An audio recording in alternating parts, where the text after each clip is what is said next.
Hello, welcome to Garden Chronicles. I'm James David, and today I'll be talking about the difference between Alocasia Black Ninja and Alocasia Reginula Black Velvet. So stick around for more details on how I care and cultivate these in my garden.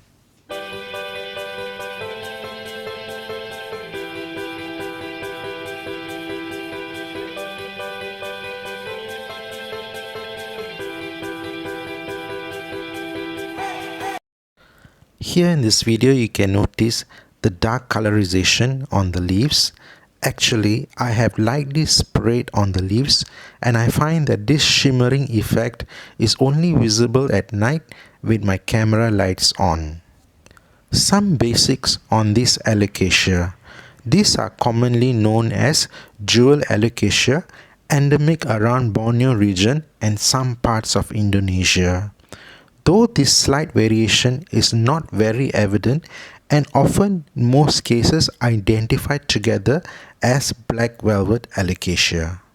However, I have found that there is a great interest among collectors to collect them and identify them separately in their collection.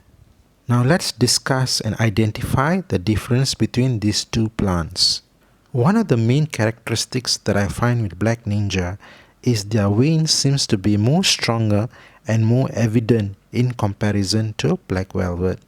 Here you can see that the central veins seems to be more stronger and more visible, and if you can notice that even the small tiny veins that in appearance seems to go through the leaf structure.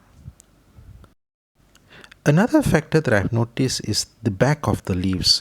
One of the other things that you can easily identify is the Black Ninja tend to have this particular kind of corrugated veining, which is more stronger and more evident in the green colorization. Also, the stem seems to be a little bit roundish. I think both of the Black Velvet and Ninja have these characteristics.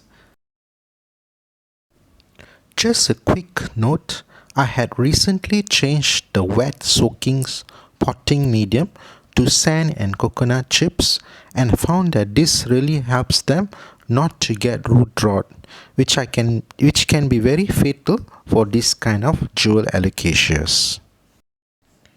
One of the telltale signs of overwatering are the yellowing at the tips, which is caused by overwatering or unsuitable potting medium, and this is caused by waterlogged medium.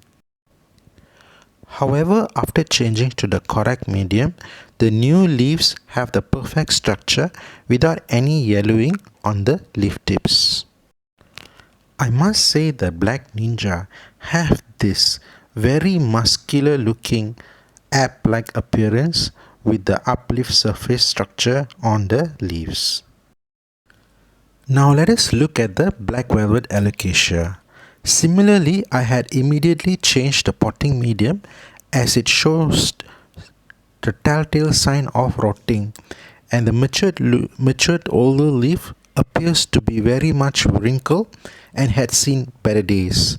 However, the new frond leaf shows sign of hope and improvement. Here you can see the side-by-side comparison between these two alocasias and able to identify their slight differences. As you can see, the Black Velvet Alocasia seems to be more longer and more thinner in comparison to Black Ninja.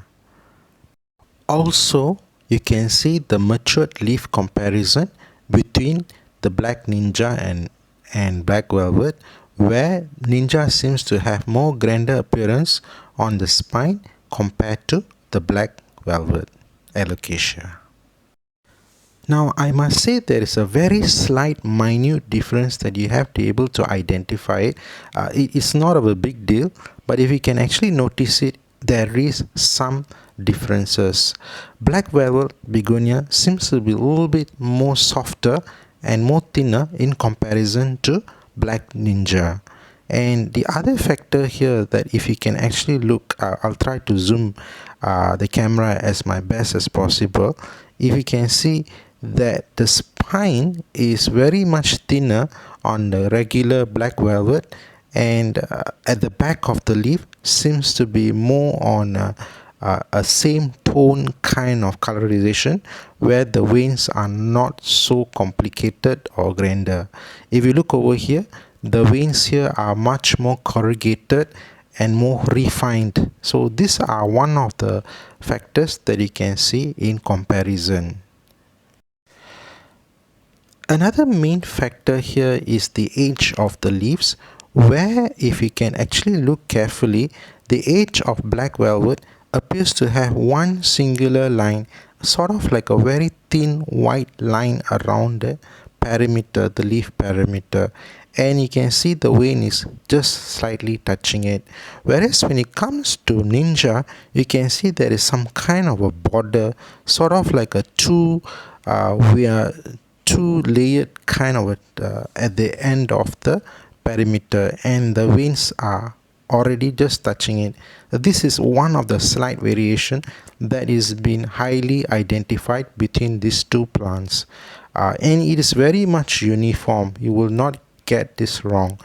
When it comes to black velvet, you can see that the structure, the main structure, the veins just barely touches the perimeter of the leaf, whereas when it comes to black Ninja, you can see that there is two layers, sort of like two perimeters, two kind of a lining on the tip of the leaves. So this is one of the characteristics, a main characteristics which has been actually identified and often spoke of in Indonesia.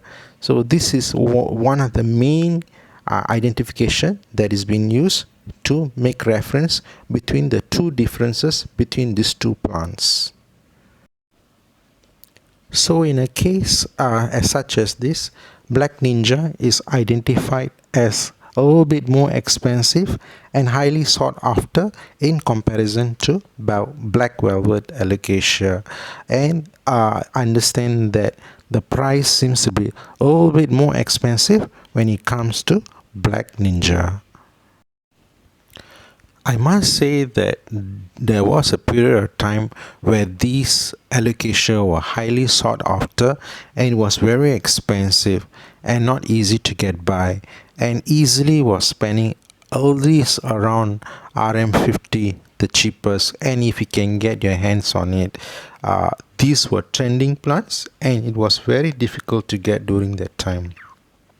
However, now at this season of time, I noticed that there were huge surplus there and highly easily available plants in most nursery, and I find that this could be one of the factors when the supply overshot the demand, and so the price has crashed and is now easily available for very affordable price. Finally, I have come to the conclusion of my video. These are actually 1 month later, and you can see a new leaf formation, far more brilliant and bigger from the earlier leaf, which is this particular one, which was also new from the earlier portion of the video. And as for the black velvet, you can see that the older leaf seems to be slowly fading away, and I think within a month another new leaf bud is in appearance. So in conclusion, I would like to talk about two main factors which I must mention about jewel Alocasia, which can be very fatal for them if it's been neglected. One of it is overwatering. Getting the right medium is also important, as it determines how fast draining the medium is.